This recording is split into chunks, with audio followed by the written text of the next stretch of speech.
ሰላም ጤና ይስጥልኝ። እንዴት ናችሁ? በያላችሁበት የዓለም ዳርቻ ሰላማችሁ ይብዛልኝ።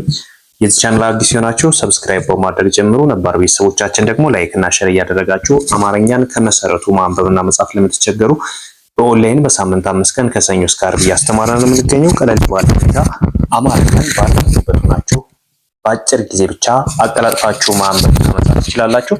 ዛሬ ደግሞ ይዤላችሁ የመጣሁት አማርኛ ክፍል 3 ፊደላትን ማንበብና እንዲሁም ደግሞ በየፊደላቱ መካከል ያለው ልዩነት ምን እንደሚመስልና በተለይ ደግሞ ሶስተኛ ከስድስተኛ አራተኛ ከአንደኛ ፊደል ያላቸው ልዩነት ምን እንደሚመስል በግልጽ የምናይ ነው የሚሆነው። ብዙውን አሳልፋችሁ አይታችሁታል። አሁን ደግሞ እዚህ ቪዲዮ ላይ ደርሳችኋል። ስለዚህ አማርኛን ማንበብና መጻፍ የምትቸገሩ ከሆናችሁ ረጋ ብላችሁ ተመልከቱት እስከ መጨረሻው። በመከታተል የመጨረሻ የአማርኛን መፍትሄ ታገኛላችሁ ማለት ነው።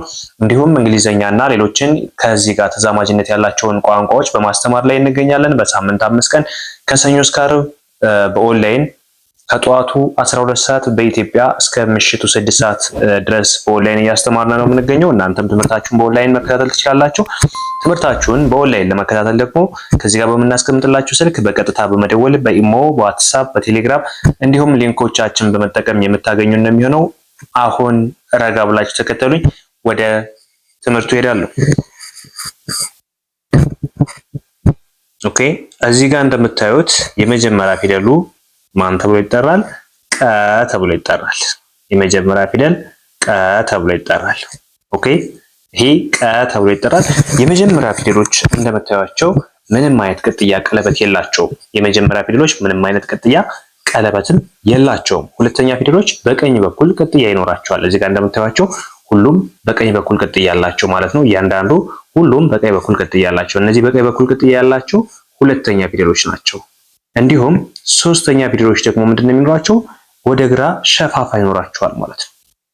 ወደ ግራ እዚህ ጋር እንደምታዩት ወደ ቀኝ ሸፋፋ ይኖራቸዋል። ሁሉም ወደ ቀኝ ሸፋፋ አላቸው። እነዚህ ሶስተኛ ፊደሎች ናቸው።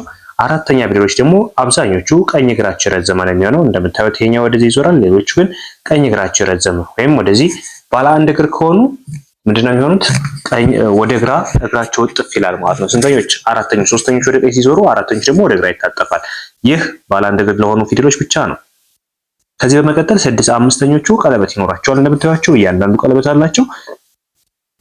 ሁሉም ጋር ቀለበት አለ። ሌሎቹ የራሳቸው ባህሪ ነው የሚኖራቸው። ስድስተኛ፣ ሰባተኛ እና መጨረሻው ደግሞ ስምንተኛ ወይም ውስብስብ ፊደላት አሊያም ደግሞ በተለምዶ ዲቃላ ሆሄያት ብለን የምንጠራው አለ። ስለዚህ እነዚህን አንድ ባንድ እናያለን። ስለዚህ የመጀመሪያ ፊደሎች ስንሄድ የሚል ድምጽ አላቸው። እንዲሁም ምንም አይነት ቅጥያ ቀለበት የላቸውም። ሁለተኞቹ ኡ የሚል ድምጽ አላቸው። እንዲሁም በቀኝ በኩል ቅጥያ ይኖራቸዋል። ሶስተኞቹ ኢ የሚልና ወደ ቀኝ ሸፋፋ ይኖራቸዋል። አራተኞቹ ደግሞ ባለ አንድ እግር ከሆኑ አብዛኞቹ በተቃራኒ ሶስተኛውና አራተኛው ተቃራኒ ይሆናሉ ማለት ነው። ከግራ ወደ ቀኝ ከቀኝ ወደ ግራ ይዞራል ማለት ነው። አምስተኞቹ ቀለበት ይኖራቸዋል። እያንዳንዱ ስናይ የመጀመሪያ ፊደሉ ይሄ ቀ ተብሎ ይጠራል። የመጀመሪያ ፊደል ይሄ ቀ ብለን እንጠራዋለን። የመጀመሪያው ቀ። ከዛ ይሄ ደግሞ ሁለተኛ ቁ እንለዋለን። ሁለተኛ ቁ። ከዛ ሶስተኛ ቂ። ሶስተኛ ቂ። አራተኛ ቃ። ቃ። አፋችን ይከፈታል። አራተኛች ላይ አፋችን ይከፈታል። አምስተኛ ቄ። ቄ። ስድስተኛ ቅ። ቅ። ሰባተኛ ቆ። ቆ። ከዛ የመጨረሻው ደግሞ ስምንተኛ ወይም ውስብስብ ፊደላት አሊያም ደግሞ ዲቃላ ሆሄያት ተብሎ የሚጠራው ማን ነው? ምን ነው? ቋ። ቋ ብለን እንጠራዋለን ማለት ነው። ከዚህ በመቀጠል የምናገኘው ደግሞ የበ ፊደል ነው። ስለዚህ የመጀመሪያው በ ስንል የሚል ድምጽ ነው የሚኖረው። እንደምታዩት ይሄ የመጀመሪያው በ ብለን እንጠራዋለን። የሚል ድምጽና ምንም አይነት ቅጥያ ቀለበት የለውም። ሁለተኛው ላይ ስንሄድ ደግሞ ቡ ብለን የምንጠራው ፊደል ነው። ቡ ማለት በቀኝ በኩል ቅጥያ ያለው ፊደል ነው። ቅጥያ ያለው ሁለተኛ ፊደል ቡ ብለን እንጠራዋለን። ሶስተኛዋ ደግሞ ቢ ብለን የምንጠራት ሸፋፋ ወይም ጫማ ያላት ፊደል ናት። ቢ ብለን እንጠራታለን። አራተኛው ባ ብለን የምንጠራው ቀኝ እግሩ የረዘመ ነው ማለት ነው። ቀኝ እግሩ የረዘመ አፋችን የሚያስከፍተን ድምጽ ባ ብለን መጥራት እንችላለን። አራተኛ ነው። አምስተኛዋ ደግሞ ቤ ብለን የምንጠራት ቀለበት ያላት ፊደል ናት። ሁሉም አምስተኛ ፊደል በቀኝ በኩል ጫፍ ላይ ቀለበት ይኖራቸዋል ማለት ነው። ስለዚህ እቺም አምስተኛ ቤ ብለን እንጠራታለን። በዚህ ጋር የምናየው ደግሞ ስድስተኛ ብ። ከዚህ ከሁለተኛው ጋር ተቃራኒ ነው የሚሆነው። ልብ በሉ ከሁለተኛው ጋር ተቃራኒ። ይሄኛው በግራ በኩል ቅጥያ ሲኖረው እንደምታዩት ይሄኛው ቅጥያው በግራ በኩል ነው፣ ይሄኛው ደግሞ በቀኝ በኩል ይሆናል ማለት ነው። ስለዚህ ሁለቱ ተቃራኒ ይሆናሉ ማለት ነው። ቡ ካለ በቀኝ በኩል ቅጥያ ያለው ሁለተኛ ፊደል ነው። ብ ካለ ደግሞ በግራ በኩል ያለው ስድስተኛ ፊደል ነው። የመጨረሻው ቦ ብለን የምንጠራው ፊደል ደግሞ ይሄን ይመስላል። የመጨረሻው ቦ ማለት ይሄ ነው። ግራ እግሩ የረዘመ ቀኝ እግሩ ያጠረ ማለት ነው። ግራ እግሩ የረዘመ ቀኝ እግሩ ያጠረ ይሄን ይመስላል። ያው ግራ እግሩ የረዘመ ቀኝ እግሩ ያጠረ ከስንተኛው ጋር ከአራተኛው ጋር ተቃራኒ ይሆናል። ከአራተኛው ጋር ተቃራኒ ይሆናል። አራተኛው እንደምታዩት ቀኝ እግሩ የረዘመ ነው። ሰባተኛው ደግሞ ግራ እግሩ የረዘመ። እነዚህ ሁለቱ ፊደሎች ተቃራኒ ተብለው ይጠራሉ። ስለዚህ ሰባተኛው ቦ ብለን እንጠራዋለን። ሰባተኛው ቦ። እንዲሁም ስምንተኛው ደግሞ ወይም የመጨረሻ ውስብስብ አሊያም ዲቃላ ሆሄያት ብለን የምንጠራው ደግሞ ቧ ብለን እንጠራዋለን።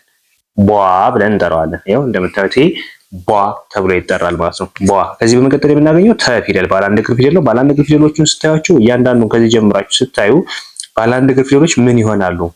ባለ አንድ እግር ፊደሎች አሁን እዚህ ጋር በን ተዋትና የራሷን እቺን በን እንተዋትና ሌሎችን ስናያቸው ምንድነው የሚሆኑ? ተመሳሳይ ነው። ከግራ ወደ ቀኝና ከቀኝ ወደ ግራ፣ ሶስተኛው ወደ ቀኝ ሲሄድ አራተኛው ወደ ግራ ይዞራል። ስለዚህ እነዚህ ፊደሎች ምንድናቸው?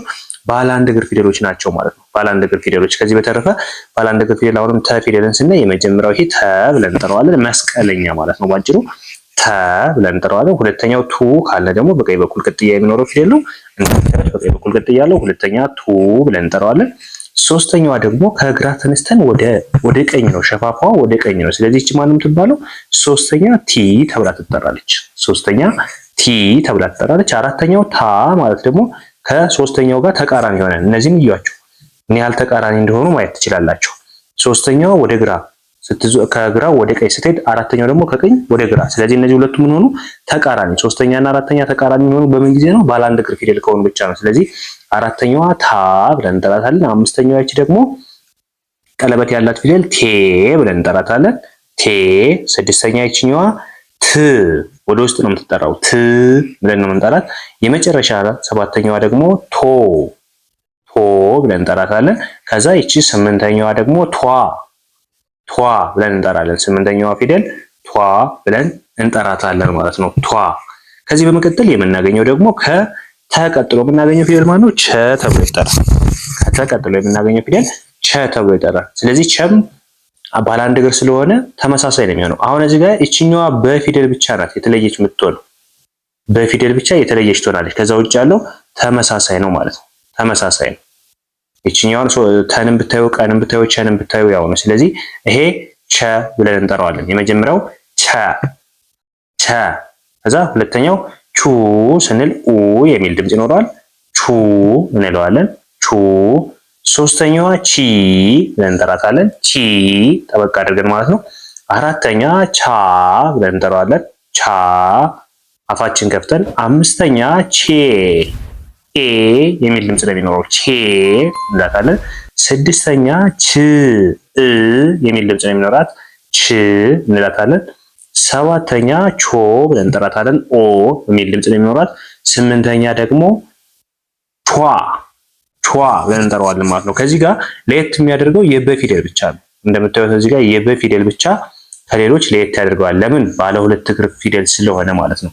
ባለ ሁለት እግር ፊደል ስለሆነ ሌሎቹ ተመሳሳይ ናቸው። ባለ አንድ እግሮቹ ሁሉም ከመጀመሪያው እስከ ሰባተኛው ብትሄዱ ቅርጻቸው ተመሳሳይ ነው። ይሄ ግን ባለ ሁለት እግር ስለሆነ ብቻ ከሌሎች ለየት ይላል ማለት ነው። በዚህ መልክ አማርኛን ቀለል ባለ ሁኔታ ባላችሁበት ሆናችሁ በኦንላይን ከሰኞ እስከ ዓርብ መማር ትችላላችሁ። እናንተን እኛም በኦንላይን እያስተማርን ነው የምንገኘው። ቀለል ባለ ሁኔታ በሳምንት 5 ቀን ከሰኞ እስከ ዓርብ ለጀማሪዎች በተለይ ከፊደላት ጀምሮ ለምትማሩ ቀለል ባለ ሁኔታ እያስተማርን ነው የምንገኘው። እናንተም ባላችሁበት ሆናችሁ በኦንላይን ትምህርታችሁን መከታተል ትችላላችሁ። አብራችሁ ስለነበራችሁ ከልብ አመሰግናለሁ። በሌላ ክላስ ከምንገናኝ መልካም ጊዜ ይሁንላችሁ።